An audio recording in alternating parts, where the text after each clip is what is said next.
আমরা আজকে মুরগির পা দিয়ে বনবাদ করবো। তো প্রথমে আমরা রান্নাঘর থেকে মুরগির পাগুলো সুন্দর করে পরিষ্কার করে নিয়ে চলে এসেছি।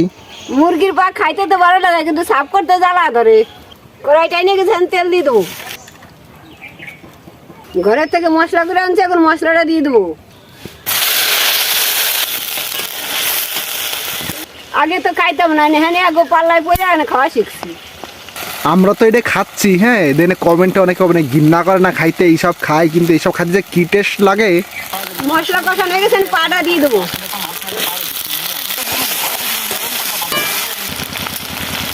এখন কষানো হয়ে গেছে, একটু জল দেবো। আমার এখন মুরগি পা রান্না হয়ে গেছে, আমি একটু গরম মশলা দিয়ে নামাই দেবো। বাবা রে, গরম। কেমন হয়েছে মা? ভালো হয়েছে।